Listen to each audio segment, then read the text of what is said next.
ಎಲ್ಲ ಕನ್ನಡ ಜನತೆಗೆ ನನ್ನ ನಮಸ್ಕಾರಗಳು ಗಾಯ್ಸ್. ಮಾರ್ಚ್ 28ನೇ ತಾರೀಕಿಂದ IPL ಮಹಾಹಬ್ಬ ಸ್ಟಾರ್ಟ್ ಆಗ್ತಿದೆ. ಈ ಒಂದು ಹಬ್ಬ ದೀಪಾವಳಿ ಹಬ್ಬ ಮಗ. ಯಾಕಂತ ಹೇಳಿದ್ರೆ ಫಸ್ಟ್ ಗೇಮ್ ಇರೋದು RCB ವರ್ಸಸ್ SRH ಅದು ಚಿನ್ನಸ್ವಾಮಿ ಸ್ಟೇಡಿಯಂ ಅಲ್ಲಿ ಹೈ ಸ್ಕೋರಿಂಗ್ ಗೇಮ್. ಓಕೆನಾ, ಪಟಾಕಿ ಹೊಡೆದೇ ಇದ್ರು ಬ್ಯಾಟಿಂದ ಸೌಂಡ್ ಬರ್ತಾನೆ ಇರುತ್ತೆ. ಆ ಕಡೆಗೆ ಡಾಮ್ ಡೂಮ್ ಅಂತ ಬಾಲ್ಗಳು ಹೋಗ್ತಾನೆ ಇರುತ್ತೆ. ಯಾಕಂತ ಹೇಳಿದ್ರೆ ಎರಡು ಟೀಮು ಬ್ಯಾಟಿಂಗ್ ಲೈನಪ್ ಅಂತೂ ಬೆಂಕಿ ತರ ಇದೆ. ಅದರಲ್ಲೊಂದು SRH ಬ್ಯಾಟರ್ಸ್ ಅಂತೂ ಬೆಂಕಿ ಇದೆ.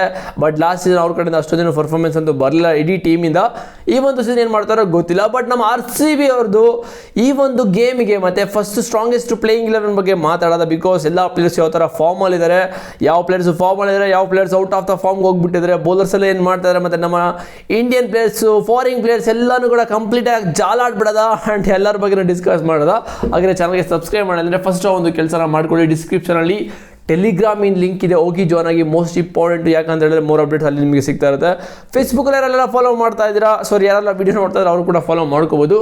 ಹಾಗಿದ್ರೆ ಫಸ್ಟ್ ಪ್ಲೇಯರ್ ಜೋಕಬ್ ಬೆಥೆಲ್ ಗೈಸ್. ಇವ್ರಿಗೆ ಕಾಂಪಿಟೇಟರ್ ಆಗಿರೋದು ಪಿಲ್ಸಾಲ್ಟ್ ಅವರು. ಬಿಕಾಸ್ ಪಿಲ್ಸಾಲ್ಟು ಈ ಒಂದು ವರ್ಷ ಅಷ್ಟೊಂದೇನು ಒಳ್ಳೆ ಫಾರ್ಮಲ್ಲಿ ಇರಲಿಲ್ಲ ಅಂತ ನನಗೇನೋ ಅನ್ನಿಸ್ತದೆ. ಬಟ್ IPL ಅಲ್ಲಿ RCBಗೆ ಒಳ್ಳೆ ಫಾರ್ಮಿಂದ ಸಕ್ಕದಾಗಿ ಒಳ್ಳೊಳ್ಳೆ ಇನ್ನಿಂಗ್ಸ್ನ ಸ್ಟಾರ್ಟ್ ಸಕ್ಕದಾಗಿ ಕೊಟ್ಟಿದ್ರು. 60, 40, 30 ಒಳ್ಳೊಳ್ಳೆ ಸ್ಟಾರ್ಟ್ ಕೊಟ್ಟಿರೋದು. 15 ಬಾಲ್ 30, 40 ಹಂಗೆಲ್ಲ ಹೊಡೆದಿರೋದು. ಬಟ್ ಈ ಒಂದು T20 ವರ್ಲ್ಡ್ ಕಪ್ ಅಂತ ನೋಡಿದಾಗ ಬಂದರೆ ಪಿಲ್ಸಾಲ್ಟ್ ಅವರದ್ದು ಫುಲ್ ಝೀರೋ ಅಂತಲೇ ಹೇಳ್ತೀನಿ. ಯಾಕಂತ ಹೇಳಿದ್ರೆ ಯಾವ ಮ್ಯಾಚು ಕೂಡ ಅಷ್ಟೊಂದು ಒಳ್ಳೆ ಪರ್ಫಾರ್ಮೆನ್ಸ್ ಅಂತೂ ಪಿಲ್ಸಾಲ್ಟಿಂದ T20 ವರ್ಲ್ಡ್ ಕಪ್ಪಲ್ಲಂತೂ ಬಂದಿಲ್ಲ ಇಂಗ್ಲೆಂಡ್ ಟೀಮ್ಗೆ. ಬಟ್ ಆ ಒಂದು ಟೀಮಲ್ಲಿ ಜೋಕಬ್ ಬೆಥೆಲ್ ಇದ್ರು ಮಗ. ಏನು ಬ್ಯಾಟಿಂಗ್ ಆಡಿದ್ದು. ಸೊ ಸ್ಟ್ರೈಟ್ ಅವೇ ಎಲ್ಲರೂ ಕೇಳಿದ್ರೆ ಇವಾಗ ಜೋಕಬ್ ಬೆಥೆಲ್ನ ಕರ್ಕೊಂಡ್ಬಂದು ಆಡಿಸಿ ಅಂತ ಹೇಳ್ತಾರೆ. ಬಿಕಾಸ್ ಏನಕ್ಕೆ ಅಂತ ಹೇಳಿದ್ರೆ Virat Kohli right hand batsman ಮತ್ತು ಜೋಕಬ್ Bethell right to left ಸಕ್ಕತ್ತಾಗಿರುತ್ತೆ combination. ಇಬ್ರು ಕೂಡ ಗುದ್ದು ಅಂತ ಪ್ಲೇಯರ್ ಅಂತಲ್ಲ. ಜೋಕಬ್ ಬೆಥೆಲ್ ಗುತ್ತಾ ಇರ್ತಾರೆ, ವಿರಾಟ್ ಕೊಹ್ಲಿ ಅವರಿಗೆ ಸ್ಟ್ರೈಕ್ ಔಟೇಟ್ನ ಮಾಡಿ ಒಂದೊಂದನ್ನು ಪಕ್ಕ ಕೊಡ್ತಾ ಇರ್ತಾರೆ ಅಂತ. ಆ ಥರ ಒಂದು ಕಾಂಬಿನೇಷನ್ ವರ್ಕ್ ಆಗುತ್ತೆ ಅಂತ ನನಗೇನು ಅನ್ನಿಸ್ತದೆ. ಸೊ ನನ್ನ ಪ್ರಕಾರ ಪಿಲ್ಸಾಲ್ಟೇ ಬರ್ತಾರೆ ಅಂತ ಅನ್ನಿಸ್ತದೆ. ಬಿಕಾಸ್ ಮೋರ್ ಎಕ್ಸ್ಪೀರಿಯನ್ಸ್ ಇರೋ ಪ್ಲೇಯರು ಜೋಕಬ್ ಬೆಥೆಲ್ಗಿಂತ. ಏನಾದರೂ ಪಿಲ್ಸಾಲ್ಟ್ ಏನಾದರೂ ಅದೇ ಒಂದು ಫಾರ್ಮ್ನ ಕಂಟಿನ್ಯೂ ಮಾಡಿದ್ರೆ, ಅವರೇನು ರನ್ಸ್ ಬಂದಿಲ್ಲ ಅಂತ ಹೇಳಿದ್ರೆ ಸ್ಟ್ರೈಟ್ ಅವೇ ಇವ್ರನ್ನ ಕರ್ಕೊಬರ್ತಾರೆ ಅಂತ ನಾನಂತೂ ಹೇಳ್ತಾ ಇದ್ದೀನಿ. ಆ್ಯಂಡ್ ಎರಡನೇ ಪ್ಲೇಯರು ವಿರಾಟ್ ಕೊಹ್ಲಿ ಅವ್ರ ಮಗ. ಇವ್ರ ಬಗ್ಗೆ ಎಷ್ಟು ಮಾತಾಡ್ತಾರೆ, ಮಾತಾಡೋ ಚಾನ್ಸೇ ಇಲ್ಲ. ಯಾಕಂತ ಹೇಳಿದ್ರೆ ಇವರು 18 ವರ್ಷದಿಂದ RCBಗೆ ಆಡ್ತಾ ಇದ್ದಾರೆ. ಇವರಂತೂ ಸ್ಟ್ರೈಟ್ ಅವೇ ಪ್ಲೇಯಿಂಗ್ ಗಿಲನ್ ಇದ್ದೇ ಇರ್ತವೆ, ಇದ್ದೇ ಇರ್ತೇನೆ 100% ಇವರೇ ಇರ್ತಾರೆ. ಮತ್ತು ಎವ್ರಿ ಗೇಮ್ ಪರ್ಫಾರ್ಮ್ ಮಾಡ್ತಾರೆ. 30-40 ಅಂತೂ ಇವ್ರ ಕಡೆಯಿಂದ ಮಿಸ್ಸೇ ಇಲ್ಲ. ಆ್ಯಂಡ್ ಮೂರನೇ ಪ್ಲೇಯರು ವೆಂಕಟೇಶ್ ಅಯ್ಯರ್ ಮಗ. ಇವ್ರ ಮೇಲೆ ತುಂಬ ನಮ್ಮ RCB ಅವರು ನಂಬಿಕೆ ಇಟ್ಕೊಂಡಿದ್ದಾರೆ. ಬಟ್ ಇವ್ರ ಕಡೆಯಿಂದ ಅಷ್ಟೊಂದು ಒಳ್ಳೆ ಪರ್ಫಾರ್ಮೆನ್ಸ್ ಅಂತೂ ಬರ್ತಾನೆ ಇಲ್ಲ. ಓಕೆನಾ, KKR ಅವರು ಇವ್ರನ್ನ ತಗೊಂಡಿದ್ರು 2024 ಹೈಯೆಸ್ಟ್ ಬಿಟ್ ಕೊಟ್ಬಿಟ್ಟು ಕಾಸು ಕೊಟ್ಬಿಟ್ಟು ತಗೊಂಡಿದ್ರು. ಬಟ್ ಅಲ್ಲೇನು ಪರ್ಫಾರ್ಮ್ ಮಾಡಲಿ ಅಂತ RCB ಇವ್ರನ್ನ 2025 ತಗೊಂಡ್ರು 7 ಕೋಟಿಗೇನೋ. ಬಟ್ ಇವ್ರ ಕಡೆಯಿಂದ ಅಷ್ಟೊಂದು ಒಳ್ಳೆ ಪರ್ಫಾರ್ಮೆನ್ಸ್ ಅಂತೂ ಬಂದಿಲ್ಲ, ಮತ್ತು ಡ್ರಾಪ್ ಮಾಡಿದ್ರನ್ನ. ಸೊ ಈ ಒಂದು ಸೀಸನ್ ಕೂಡ ಇವ್ರನ್ನ ರಿಟೈನ್ ಕೂಡ ಮಾಡ್ಕೊಂಡಿದ್ದಾರೆ. ಗೊತ್ತಿಲ್ಲ ಏನು ಮಾಡ್ತಾರೆ ಅಂತ. ಬೌಲಿಂಗ್ ಕೂಡ ಹಾಕೊಡ್ತಾರೆ, ಮತ್ತು ಓಪನಿಂಗ್ ಬ್ಯಾಟರು ಕೂಡ ಮಿಡ್ಲ್ ಆರ್ಡ್ರಲ್ಲಿ ಇವ್ರ ಕಡೆಯಿಂದ ರನ್ಸ್ ಬರಲೇಬೇಕು. ಇಲ್ಲ ಅಂತ ಹೇಳಿದ್ರೆ ಇವ್ರಿಗೆ ಕಾಂಪಿಟೇಟರ್ ಇರೋದು ನಮ್ಮ ಕನ್ನಡಿಗ ದೇವದತ್ ಪಡಿಕ್ಕಲ್ ಅವರು. ಸೊ ನಿಮ್ಗೆ ಗೊತ್ತು ದೇವದತ್ ಪಡಿಕ್ಕಲ್ ಯಾವ ಥರ ಈ ಒಂದು ರಣಜಿ ಟ್ರೋಫಿಲಂತೂ ಡೊಮೆಸ್ಟಿಕಲ್ಲಿ ಬೆಂಕಿ ಥರ ಪರ್ಫಾರ್ಮ್ ಮಾಡಿದರೆ ಆಲ್ಮೋಸ್ಟ್ 1000 ರನ್ಸನ್ನು ಹೊಡೆದಿದ್ದಾರೆ ಈ ಒಂದು ರಣಜಿ ಟ್ರೋಫಿಯಲ್ಲಿ. ಸ್ಟ್ರೈಟ್ ಅವೇ ಅವ್ರನ್ನೇ ಕರ್ಕೊಬರ್ತಾರೆ, ಇವರೇನು ಪರ್ಫಾರ್ಮ್ ಮಾಡಿಲ್ಲ ಅಂತ ಹೇಳಿದ್ರೆ. ಮತ್ತು 4ನೇ ಪ್ಲೇಯರು ರಜತ್ ಪಾಟಿದಾರ್ ಮಗ, ಕ್ಯಾಪ್ಟನ್ನು. ನಮ್ಮ RCBಗೆ ಫಸ್ಟ್ ಟೈಮು ಕ್ಯಾಪ್ಟನ್ ಯಾರು ಟ್ರೋಫಿನ ವಿನ್ ಮಾಡಿಕೊಟ್ಟಿದ್ದು ಅಂತ ಹೇಳಿದ್ರೆ ರಜತ್ ಪಾಟಿದಾರ್ ಅಂತ ಈಸಿಯಾಗಿ ಹೇಳ್ಬೋದು. ಬಿಕಾಸ್ ಎಂತೆಂಥ ಕ್ಯಾಪ್ಟನ್ಸ್, ಎಂತೆಂಥ ಲೀಡರ್ಸ್ ಎಲ್ಲ ನಮ್ಮ RCBನ ಆಳ್ಬಿಟ್ರು, ಬರೋ ಅವ್ರ ಕಡೆಯಿಂದ ಟ್ರೋಫಿನ ವಿನ್ ಮಾಡೋಕ್ಕಾಗಿಲ್ಲ. ಬಟ್ ರಜತ್ ಪಾಟಿದಾರ್ ಒಂದು ಕೆಲಸನ ಮಾಡಿಕೊಟ್ರು. ಮತ್ತು ಲಾಸ್ಟ್ ಸೀಸನ್ ಅಷ್ಟೊಂದು ಒಳ್ಳೆ ಫಾರ್ಮಲ್ಲಂತೂ ಇವ್ರು ಇರಲಿಲ್ಲ, ಬಟ್ ಕ್ಯಾಪ್ಟನ್ಸಿ ಚೆನ್ನಾಗೇ ಮಾಡಿದ್ರು. ಈ ಒಂದು ಸೀಸನ್ ಇವ್ರ ಕಡೆಯಿಂದ ಒಳ್ಳೆ ಪರ್ಫಾರ್ಮೆನ್ಸ್ ಅಂತೂ ಬರಲೇಬೇಕು. ಆ್ಯಂಡ್ 5ನೇ ಪ್ಲೇಯರು ಜಿತೇಶ್ ಶರ್ಮಾ ಮಗ. ಜಿತೇಶ್ ಶರ್ಮಾ ಅಂತೂ ಸ್ಟ್ರೈಟ್ ಅವೇ ಪ್ಲೇಯಿಂಗ್ 11 ಕರ್ಕೊಬರ್ತೀನಿ ನಾನಂತೂ. ಯಾಕಂತ ಹೇಳಿದ್ರೆ ಜಿತೇಶ್ ಶರ್ಮಾ ಅಂತೂ ಲಾಸ್ಟ್ ಸೀಸನ್ನು RCBಗೆ ಒಂದು ಭರವಸೆನ ಕೊಟ್ಟಿದ್ದು. ನಾನು ಈ ಸಲ RCB ಫ್ಯಾನ್ಸ್ಗಳಿಗೆ ಒಂದು RCBನ ಚಾಂಪಿಯನ್ಸ್ನ ಮಾಡ್ತೀನಿ ಅಂತ ಹೇಳ್ಕೊಂಡಿದ್ರು. ಅದೇ ಥರ ಕ್ರೂಷಿಯಲ್ ನಾಕು ಆ ಒಂದು ಫೈನಲ್ಸಲ್ಲಿ ಬಂದಿದ್ದು ಪಂಜಾಬ್ ವಿರುದ್ಧ ಏನೆಲ್ಲ ಏಟ್ಗಳನ್ನ ಹೊಡೆದ್ರು. ಮತ್ತು ಚಪಾತಿ ದಬಾಕ್ತಾರೆ ಗೊತ್ತಾ ತವ ಮೇಲೆ, ಆ ಥರ ದಬಾಕ್ಬಿಟ್ಟು ಒಂದು ಶಾರ್ಟ್ನ 6ನ ಹೊಡಿತಾರೆ. ಅದಂತೂ ಸೆಕ್ಸಿ ಆಗಿತ್ತು. ಸೊ ಇವರು 5ನೇ ಪ್ಲೇಯರು. ಮತ್ತು 6ನೇ player Tim David. Straight away ಇವರು ಕೂಡ ಪ್ಲೇಯಿಂಗ್ 11ಗೆ ಬರ್ತಾರೆ. ಬಟ್ T20 ವರ್ಲ್ಡ್ ಕಪ್ಪಲ್ಲಿ ಇವರಿಗೆ ಇಂಜುರಿ ಆಯಿತು, ಮತ್ತು ಇವರು ಔಟ್ ಆಫ್ ದ ಟೂರ್ನಮೆಂಟ್ ಕೂಡ ಆದರು. ಅದಾದಮೇಲೆ ಇವಾಗ ರಿಕವರಿ ಎಲ್ಲ ಕಂಪ್ಲೀಟ್ ಆಗಿದೆ. ಸೊ RCBಗೆ ಇವರು ಸ್ಟ್ರೈಟ್ ಅವೇ ಬರ್ತಾರೆ. ಇವರಂತೂ ಬೆಂಕಿ. ಒಂದು ಮಿಡ್ಲ್ ಆರ್ಡರ್ಗೆ ಫಿನಿಷರ್ಗೆ ಯಾವ ಥರ ಬೇಕೋ ಬ್ಯಾಟರು ಆ ಥರ RCB ಇವ್ರನ್ನ ಹಂಗೆ ಫಿಕ್ಸ್ ಮಾಡಿಬಿಟ್ಟಿದೆ. ಆ್ಯಂಡ್ 7ನೇ ಪ್ಲೇಯರ್ ಕೃಣಾಲ್ ಪಾಂಡ್ಯ ಮಗ. ಕೃಣಾಲ್ ಪಾಂಡ್ಯ ಅಂತೂ ಈ ಒಂದು ಲಾಸ್ಟ್ ಸೀಸನ್ನು RCBಗೆ left arm spin, pace, bounce ಎಲ್ಲದನ್ನು ಕೂಡ ಮಾಡಿಕೊಟ್ಬಿಟ್ಟಿದ್ದಾರೆ. ಏನೇ ಮಾಡಿದ್ರು ಕೂಡ RCBಗೆ ಸಖತ್ತು ಒಳ್ಳೆ ಪರ್ಫಾರ್ಮೆನ್ಸ್ ಕೊಟ್ಟಿದ್ದು ಕೃಣಾಲ್ ಪಾಂಡ್ಯ. ಮತ್ತು ಬ್ಯಾಟಿಂಗಲ್ಲೂ ಕೂಡ ಒಳ್ಳೊಳ್ಳೆ ನಾಕ್ಸ್ ಕೂಡ ಆಡಿದ್ರು, ಒಳ್ಳೆ ರನ್ಸ್ ಕೂಡ ಬಂತು ಇವ್ರ ಕಡೆಯಿಂದ. ಆ್ಯಂಡ್ 8ನೇ ಪ್ಲೇಯರು ರೊಮಾರಿಯೋ ಸೆಫರ್ಡ್ ಮಗ.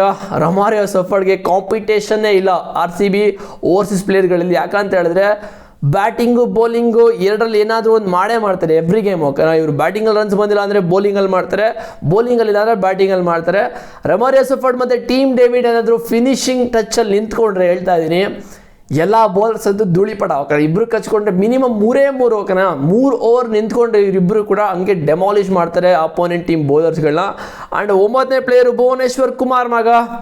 ಸೊ ಇವ್ರ ಬಗ್ಗೆ ಮಾತಾಡೋಂಗಿಲ್ಲ, ಬಿಕಾಸ್ ತುಂಬ ಎಕ್ಸ್ಪೀರಿಯನ್ಸ್ ಇರೋ ಪ್ಲೇಯರ್ ಅಂತಲೇ ಹೇಳ್ತೀನಿ ಭುವನೇಶ್ವರ್ ಕುಮಾರ್ ಬೌಲಿಂಗಲ್ಲಿ. ಬಿಕಾಸ್ ಎಷ್ಟೋ ಲಕ್ಷ ಬಾಲ್ಗಳನ್ನ ಹಾಕ್ಬಿಟ್ಟಿದ್ದಾರೆ.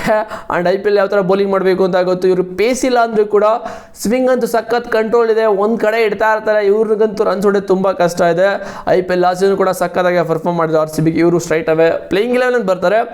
ಆ್ಯಂಡ್ ಜೋಸ್ ಹೇಜಲ್ವುಡ್ ಇವಾಗ RCBಗೆ ಇವ್ರ ಕಡೆಯಿಂದ ಫಿಟ್ನೆಸ್ ಟೆಸ್ಟ್ ಎಲ್ಲ ಮಾಡ್ತಾರೆ. ಆ್ಯಕ್ಚುಲಿ ಇವಾಗ ಮೆಡಿಕಲ್ ಕ್ಲಿಯರೆನ್ಸಿನ ಬಂದಿರೋ ಇಲ್ಲದ ಕಾರಣ ಸೊ ಇವ್ರ ಬಗ್ಗೆ ಇವಾಗ ನಾವು ಸ್ವಲ್ಪ ಯೋಚನೆ ಮಾಡಲೇಬೇಕಾಗಿದೆ. ಸೊ ಆಲ್ಮೋಸ್ಟ್ ಫಿಟ್ ಆಗ್ತಾರೆ ಅಂತ ನನಗೇನು ಅನ್ನಿಸ್ತದೆ. ಇವ್ರ ಕಡೆಯಿಂದ ಅಷ್ಟೊಂದು ಬ್ಯಾಡ್ ನ್ಯೂಸ್ ಏನಂತೂ ಇಲ್ಲ.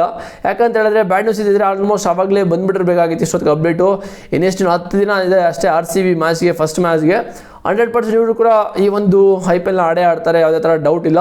ಸೊ ಇವಾಗ ಮೆಡಿಕಲ್ ಕ್ಲಿಯರೆನ್ಸ್ ಒಂದೇ ಬರಬೇಕಾಗಿರೋದು. ಇವ್ರಿಗೆ ಬಿಟ್ಟರೆ ಇವಾಗ ಇವರಿಗೆ ಬ್ಯಾಕಪ್ ಪ್ಲೇಯರ್ ಆಗಿ ಜೋಕಬ್ ಡಫಿ ಇದ್ದಾರೆ ಮತ್ತು ನವೂನ್ ತುಸಾರಾ ಇದ್ದಾರೆ. ಸೊ ಅವರು ಇವ್ರ ಲೆವೆಲ್ಗೆ ಇಲ್ಲ ಅಂತ ನನಗೇನೋ ಅನ್ನಿಸ್ತಾರೆ. ಯಾಕಂತ ಹೇಳಿದ್ರೆ ಜೋಸ್ ಹೇಜಲ್ವುಡ್ ಅಂತೂ ಸಖತ್ ಎಕ್ಸ್ಪೀರಿಯನ್ಸ್ ಇರೋ ಬೌಲರು. ಆಸ್ಟ್ರೇಲಿಯಾಗೆ ಯಾವ ಥರ ಬೌಲಿಂಗ್ ಮಾಡಿದರೆ ಆ್ಯಂಡ್ RCBಗೆ ಲಾಸ್ಟ್ ಎಂತೆಂಥ ಸ್ಪೆಲ್ ಹಾಕ್ಕೊಟ್ಟಿದ್ದಾರೆ ಅಂತ ನಿಮಗೆ ಗೊತ್ತು. ಆ್ಯಂಡ್ 11ನೇ ಪ್ಲೇಯರು ಯಶ್ ದಯಾಳ್ ಮಗ. ಇವ್ರ ಲೈಫಲ್ಲಂತೂ ಕ್ರಿಕೆಟಿಂಗ್ ಕೆರಿಯರ್ ಚೆನ್ನಾಗಿ ಹೋಗ್ತಾಯಿದೆ, ಬಟ್ ಇವರು ಲೈಫ್ ಕೆರಿಯರ್ ಅಂತೂ ಕಿತ್ಕೊಂಡು ಹೋಗ್ತಾ ಇದೆ. ಏನಾಗ್ತದೆ ಅಂತ ಗೊತ್ತಿಲ್ಲ ಯಶ್ ದಯಾಳ್ ಬಗ್ಗೆ. ಇವ್ರ ಮೇಲಂತೂ ತುಂಬ ಕೇಸ್ಗಳು ಮತ್ತು ಏನೇನೋ ಕೇಸ್ಗಳು ಬಂದಿದೆ. ಆ್ಯಕ್ಚುಲಿ ಇಲ್ಲೀಗಲ್ ಕೇಸ್ಗಳೆಲ್ಲ ಬರ್ತಾ ಇದೆ. ಸೊ ಸೀಕ್ರೆಟಾಗಿ ಇವರು ಮದುವೆ ಆಗಿದ್ದಾರೆ ಅಂತ ಕೂಡ ಇವಾಗ ರೀಸೆಂಟಾಗಿ ನ್ಯೂಸ್ಗಳೆಲ್ಲ ಬಂದಿತ್ತು. ಅದನ್ನು ಏನೋ ಗೊತ್ತಿಲ್ಲ, ಬಟ್ ಆಲ್ಮೋಸ್ಟ್ ಇವ್ರು ಮದುವೆ ಆಗಿರೋ ಅಂತ ಬಂದಿದೆ. ಓಕೆ, ರಿಯಲ್ ಲೈಫ್ ಏನಾದರೂ ಆಗಲಿ, ಬಟ್ ಕ್ರಿಕೆಟಿಂಗ್ ಲೈಫ್ ಅಂತ ಹೇಳಿದ್ರೆ ಲಾಸ್ಟ್ ಸೀಸನ್ ಕೂಡ RCBಗೆ ಮೋಸ್ಟ್ ಎಕ್ಸ್ಪೆನ್ಸಿವ್, ಅಂದರೆ ಎಕ್ಸ್ಪೆನ್ಸಿವ್ ಮೀನ್ಸ್ ಬೌಲಿಂಗಲ್ಲಿ ತುಂಬ ಎಕ್ಸ್ಪೆನ್ಸಿವ್ ಆಗಿದ್ದು, ತುಂಬ ಓಡಿಸ್ಕೋತಾ ಇದ್ರು. ಬಟ್ ಒಳ್ಳೊಳ್ಳೆ ಬ್ರೇಕ್ ಥ್ರೂ ಕೂಡ ತಂದುಕೊಡ್ತಾ ಇದ್ರು.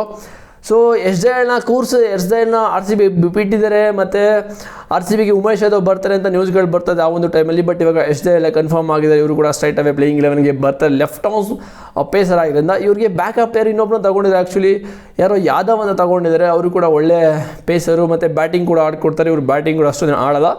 ಆ್ಯಂಡ್ 12ನೇ ಪ್ಲೇಯರ್ ಇಂಪ್ಯಾಕ್ಟ್ ಪ್ಲೇಯರು ಇವರು ಶ್ರೇಯಸ್ ಶರ್ಮಾ ಮಗ. ಇವ್ರು ಯಾವ ಪ್ಲೇಸಲ್ಲಿ ತಗೊಬರ್ತಾರೆ ಅಂತ ಹೇಳಿದ್ರೆ ವೆಂಕಟೇಶ್ ಅಯ್ಯರ್ ಕೈಲಿ ಬ್ಯಾಟಿಂಗ್ ಆಡಿಸ್ತಾರೆ, ಆಮೇಲೆ ಆಚೆ ಕೂರಿಸ್ತಾರೆ ಆ ಥರ. ಇಲ್ಲಾಂದರೆ ವೆಂಕಟೇಶ್ ಅಯ್ಯರ್ ಇಲ್ಲ ಅಂತ ಹೇಳಿದ್ರೆ ಆಬ್ವಿಯಸ್ಲಿ ನಮ್ಮ ಕನ್ನಡಿಗ ದೇವದತ್ ಪಡಿಕಲ್ನ ಸ್ಟ್ರೈಟ್ ಅವೇ ಕರ್ಕೊಬರ್ತಾರೆ. ಸೊ ಇದು RCBದು 12 ಪ್ಲೇಯರ್ಸ್ದು ಲೀಸ್ಟು ಮಗ. ಇದರಲ್ಲಿ ನಿಮ್ಗೆ ಯಾರ ಪ್ರಕಾರ ಯಾರನ್ನ ಕೂರಿಸ್ಬೇಕು ಅಂತ ಕಮೆಂಟ್ ಮಾಡಿ. ಯಾರನ್ನ ಕೂರ್ಸೋಕ್ಕಾಗಲ್ಲ. ಇದೇ ಆಲ್ಮೋಸ್ಟ್ ಲಾಸ್ಟ್ ಸೀಸನ್ ಯಾವ ಥರ ಪ್ಲೇಯಿಂಗ್ 11 ಇತ್ತು ಅದೇ ಇರೋದು. ಅದರಲ್ಲಿ ಚೇಂಜಸ್ ಆದರೆ ಏನೂ ಚೇಂಜಸ್ ಇಲ್ಲ. ಜೋಕಬ್ ಬೆಥಲ್ ಬರ್ತಾರೆ, ಇಲ್ಲ ಅಂತ ಹೇಳಿದ್ರೆ ಪಿಲ್ಸಾಲ್ಟೋ ಇದೆ ಕನ್ಫರ್ಮು. ಇದು ಬಿಟ್ಟರೆ ಇನ್ನೇನು ಇಲ್ಲ. RCB ಯಾವ ಥರ ಚೇಂಜಸ್ ಎಲ್ಲ ಮಾಡೋಕ್ಕೆ ಹೋಗಲ್ಲ. ಬಿಕಾಸ್ ಈಗ ಬ್ಯಾಕಪ್ ಪ್ಲೇಯರ್ ಆಗಿರೋದು ಅಷ್ಟೊಂದೇನು ಎಕ್ಸ್ಪೀರಿಯನ್ಸ್ ಇರೋ ಪ್ಲೇಯರ್ ಯಾರು ಕೂಡ RCB ಟೀಮಲ್ಲಿಲ್ಲ. ಬ್ಯಾಕಪ್ ಪ್ಲೇಯರಲ್ಲಿ ಪೇಸರ್ಸಲ್ಲಿದ್ದಾರೆ ಮತ್ತು ನಮ್ಮ ಇಂಡಿಯನ್ ಡೊಮೆಸ್ಟಿಕ್ ಪ್ಲೇಯರ್ಸ್ ಅಂತ ಯಾರು ಕೂಡ ಅಷ್ಟೊಂದು ಎಕ್ಸ್ಪೀರಿಯನ್ಸ್ ಇರೋದಿಲ್ಲ ನನ್ನ ಪ್ರಕಾರ. ಸೊ ಎಲ್ಲರೂ ಕೂಡ ಓಕೆ, ಅಷ್ಟೊಂದು IPL ಆಡಿರೋ ಎಕ್ಸ್ಪೀರಿಯನ್ಸ್ ಇಲ್ಲ. ಸೊ ಇದು RCBದು ಸ್ಟ್ರಾಂಗೆಸ್ಟ್ ಪ್ಲೇಯಿಂಗ್ 11 ಮಗ. ತುಂಬ ಅನಲೈಸ್ ಮಾಡಿ ಈ ಲೆವೆಲ್ಗೆ ಬಂದಿದೆ. ಸೊ ನಿಮ್ಮ ಪ್ರಕಾರ ಈ ಒಂದು ಚೇಂಜಸ್ ಎಲ್ಲ ಆದರೆ ಜೋಕಬ್ ಬೆಥಲ್ ಬದಲು ಪಿಲ್ಸಾಲ್ಟ್ ಬರ್ತಾರೆ, ಇಲ್ಲ ಅಂತ ಹೇಳಿದ್ರೆ ವೆಂಕಟೇಶ್ ಅಯ್ಯರ್ ಬದಲು ನಮ್ಮ ಕನ್ನಡಿಗ ದೇವದತ್ ಪಡಿಕಲ್ ಬರ್ತಾರೆ. ಅದು ಬಿಟ್ಟರೆ ಬೇರೆ ಏನೂ ಚೇಂಜಸ್ ಆಗಲ್ಲ. ಸೊ ಅದರಲ್ಲಿ ಏನಾದರೂ ಫಾರ್ಮಲ್ಲ ಅಂತ ಹೇಳಿದ್ರೆ ಬ್ಯಾಕಪ್ ಪ್ಲೇಯರ್ನ ತೊಗೊಂಡ್ರೆ ಅವ್ರನ್ನ ಆಡ್ಸ್ಕೊಬರ್ತಾರೆ. ಅದು ಬಿಟ್ಟರೆ ಬೇರೆ ನಮಗೆ ನಿಮಗೇನು ಅನ್ನಿಸ್ತು ಈ ಒಂದು ಸ್ಟ್ರಾಂಗೆಸ್ಟ್ ಪ್ಲೇಯಿಂಗ್ 11 ಅಂತ ನೋಡಿಬಿಟ್ಟು ಕಾಮೆಂಟ್ ಮಾಡಿ. ಚಾನಲ್ಗೆ ಸಬ್ಸ್ಕ್ರೈಬ್ ಮಾಡಿದ್ರೆ ಯಾವುದು ಕೆಲಸನ ಮಾಡ್ಕೊಳ್ಳಿ. ಡಿಸ್ಕ್ರಿಪ್ಷನಲ್ಲಿ ಟೆಲಿಗ್ರಾಮ್ ಲಿಂಕ್ ಇದೆ, ಹೋಗಿ ಜೊತೆ ಪ್ರತಿಯೊಂದು ಅಪ್ಡೇಟ್ ಸಿಗ್ತಾ ಇರುತ್ತೆ. ಸಿಗ್ತೀನಿ ನೆಕ್ಸ್ಟ್ ವೀಡಿಯೋದಲ್ಲಿ. See you.